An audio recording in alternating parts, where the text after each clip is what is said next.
But now Mr. Trump is apparently launching a campaign to not just meet, but to actually become President of the United States. And Republican voters apparently don't mind the idea too terribly much. And I do not understand to think about that. I do not understand how to think about it. I do not understand what it means. I don't even understand whether or not this is politics. I just feel like I don't honestly know if this is just a celebrity reality TV thing that I don't get. Is this real politics? He kind of polls well. Well, he's kind of a comic book figure. I mean, if you imagine in a Superman or better yet, a Batman comic episode, he would be like downtown developer, walking around with his trench coat, good-looking wife, lots of money, flash. He's a show-off, and he's the kind of guy, a sort of a Sinatra of land development, where the average working guy who doesn't have much money says, this is how I'd behave if I were rich. I'd have big buildings named after me. I'd have a beautiful wife. I may have several wives. I'd show off, talk about running for president even. I'd make fun of other people. I'd be kind of a wise guy, a show-off. I can't do better than that. And that's what he is. And I think that's the appeal. Just that. Fox has said they're only going to put 10 of these guys on at once. At least if it happened anytime soon, by my count, Trump would definitely be on the stage, and that would mean that somebody else who might be seen as a more serious candidate, a John Kasich or even a Rick Perry or a Rick Santorum, isn't going to be there because Trump is. There's actual confusion that I just can't see. Like, what I'm worried about is that I'm being taken for a ride, that this is something about a TV show that I don't watch, you know? Rach, my friend, he's taken us. They like him on the way up. They're going to like him on the way down. Look how the press is going after Christie. Christie's always been good copy, and good or bad, whether the story's good or bad, Governor Christie's always going to be good copy, and so is Donald Trump. And that's the risk he's taking when he goes and puts his head into that noose and says, I am a candidate for president of the United States. That changes the rules of coverage. You're no longer covered as a colorful American comic figure. You're covered with the scrutiny and into sometimes the really toughness of politics. And that could be tough for him. Chris Matthews. He may really regret doing this. I don't know. He may well regret. With you all Can I give you a prediction? Yeah. It still looks like Hillary's the next president. You think so? Yeah, it still looks like that. Oh, let's keep talking about it all year. I don't think it's bold at all. Chris, thank you for being here. Appreciate it. Thank you, Rachel. Chris Matthews, host of MSNBC's Hardball, which, of course, is weeknights on this network at 7 o'clock. But you already knew that. We'll be right back. Stay with us. Tomorrow's big announcement will be from the man who announces his announcements this way. June 16th at Trump Tower, 11 o'clock, major announcement. Let's see what happens. Tomorrow at 11 a.m., let's make America great again. We're going to have a fantastic time. Stay tuned on all social media. We're going to be all over the place. Everybody wants to watch Make America Great Again. Now, you may have noticed that I have not yet included Donald Trump in our coverage of the Republican presidential campaign this season, and that is because he is obviously never going to be president. He is obviously never going to be the Republican nominee for president, and he is obviously never going to be a candidate for president. What he is going to be is the host of a TV series in which former celebrities are mean to each other, the same job he has held throughout the Obama presidency. Donald Trump is going to announce tomorrow that he is thinking about running for president. And everyone who's been tricked into thinking he was going to announce something else will realize this is the 2015 version of the game Donald Trump enjoys playing during election seasons. And by the time they're counting the votes in the New Hampshire primary, Donald Trump will be back doing what he does best. Gary, you're fired. Maria Tracer, he is never going to file candidacy papers, and he's never going to make it to a debate stage. And I'm not sure when everyone else is going to give up on this. But, it's always fun. He makes it fun. I got to give him that. Well, I have never been wrong about Donald Trump, the politician. So my perfect record on Donald Trump, the politician, I think will be intact at this hour tomorrow night.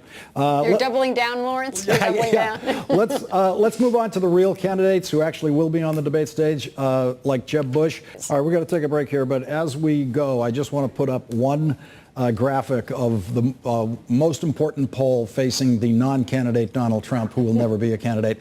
And that is that question to voters, Republican primary voters, who would you never vote for? Never, never, never, ever vote for. 59% would never, ever, ever vote for Donald Trump. The next one down from that, 37% would not vote for Chris Christie. Donald Trump knows how to read that poll. But look, this guy, to call him a loose cannon is an insult to cannons. He will get in those debates. They have clear thresholds of support in the polls. And although he's not very high in the polls right now, he's unquestionably going to go up considerably in the polls. I don't think enough to actually, win primaries, much less the nomination, but he will overshadow the main act. He's a sideshow who threatens to swallow the Republican Party. And by the way, if Trump gets enough support in the Republican primaries but doesn't win the nomination, which he's not going to, don't rule out him staying in and continuing to run for president after the nominating conventions. But Trump says we're getting beaten by Mexico. I mean, that's just preposterous, and so there's a level of demagoguery here, which is amusing as long as he's not actually kind of bending our political process. But what happened today suggests that he's moving from being a source of humor into something that is potentially a little more worrisome. You saw it right here on the Ed Show, fellas. You were here. I hired him as a candidate. I think he's ready to go. Great to have you with us, Jonathan Alter, Matt Schlapp. Thanks for joining us tonight. And so, as the ugliest presidential campaign in the television age draws to a close tonight, much of America is gripped in fear. Fear that the presidency will be handed over to ignorance, incompetence, and bigotry. But the latest polls indicate that if everyone who intends to vote tomorrow does vote tomorrow, America should have nothing to fear. Donald Trump has taken this country to the brink, and tomorrow voters are likely to take it back. We have one final Electoral College projection for you, this one from Larry Sabato, director of the University of Virginia Center for Politics. And joining us now is Larry Sabato with that projection. Larry, the last time you were on, it looked good for Hillary Clinton on your Electoral College map, but you had not called every one of the states. What's your final tally? Yes, we foolishly have called them all, Lawrence. And our projection, I'm sure we're wrong on some, but our projection is that Hillary Clinton will get 322 electoral votes and Donald Trump will get 216. And that includes Clinton carrying Florida, North Carolina, and New Hampshire, which seem to be the closest states right now. Anna Marie, so America has nothing to fear, according to every Electoral College projection, including the one today on Fox News, which has Hillary Clinton at 274. Right. Well, we don't have maybe to fear a Trump presidency. I mean, there's still a lot to fear. I think now my biggest fear is that people, if Trump is defeated, we'll all wipe our brows and sigh and just move on and think that that's going to be it. The horror movie has ended and the monster has been defeated. Now we can move on. I think the sad truth is that Trump's popularity revealed some really ugly things about our country, and we're going to need to work on that. I am hopeful that this is going to be a fairly resounding victory, and that is going to put some shame back in people about the kinds of things that have come up during this election. Let me be the opposite coin to Anna Marie on that, and let's look at the optimism at Larry's map. I mean, if Larry's map comes to fruition, what is going to happen is that Hispanic voters in Nevada and Colorado and Florida are going to be the ones that put Hillary Clinton over the top.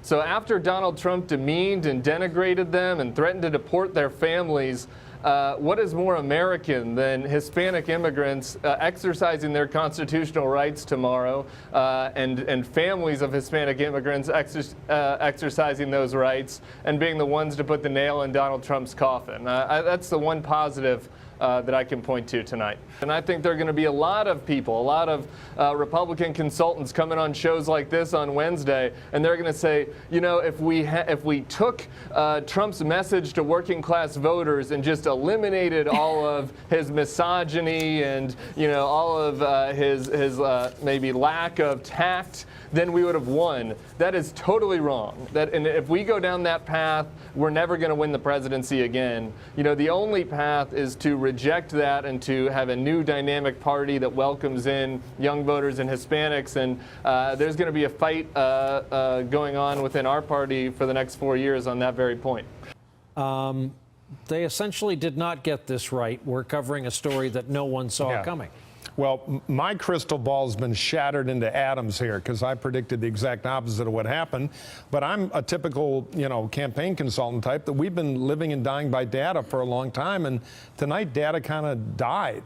The exit polls originally were off. The polling beforehand, the most credible polling was off. And Trump has built kind of a new model here. And I think it had two parts.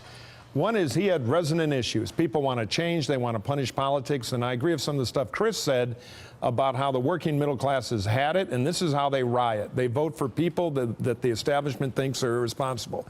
But the other half, and we can't miss this, is what a big generic Republican wave it was.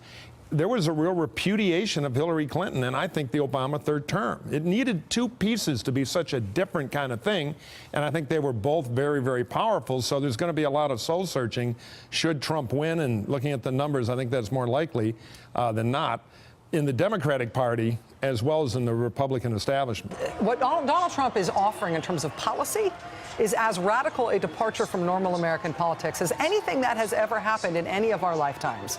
I mean, he has promised political vengeance for his enemies. He has promised to jail his opponent in this election. He has promised to restrict the press in unprecedented ways. He has proposed banning Muslims from the United States. Even if you don't believe it, he has. He's not rescinded that pledge. He has pledged to rip us out of NATO. He has said he will go meet with Vladimir Putin. He doesn't care if President Obama is still in office. He will do it before he's sworn in. He's promised to create a national deportation force to go door to door, business to business, and throw more than 10 million people out of this country. I mean, if he does any one of those things that he has promised to do, our country is about to face some serious crises. And so, I mean, buckle up. Your country needs you at a time like this. This is, if he does any of the things he said he's going to do that are so outside political norms, the country is about to go through something that is going to be a radical shock. That's going to be a bigger shock than just electing him. Kristen Welker covering the Clinton campaign. Kristen? Have now confirmed that Secretary Clinton has conceded to Donald Trump. This concession took place in a phone call. We anticipate just moments ago. And as we are awaiting Donald Trump taking the stage here, that is the news at this hour. Secretary Clinton has conceded to Donald Trump. It is a stunning and shocking development, particularly for her supporters who waited hours here at the Javits Center to hear from her when it appeared as though the path was becoming too difficult. A number of them broke out into tears, started leaving early. Grief started to set in, one of her supporters told me. This is a political upset of huge, huge magnitude. Of course, she was holding the event here at the Javits Center, which has a glass ceiling, something that she was hoping to break through tonight to make history to become the first woman president, but it was not to be. Again, Secretary Clinton conceding to Donald Trump this evening.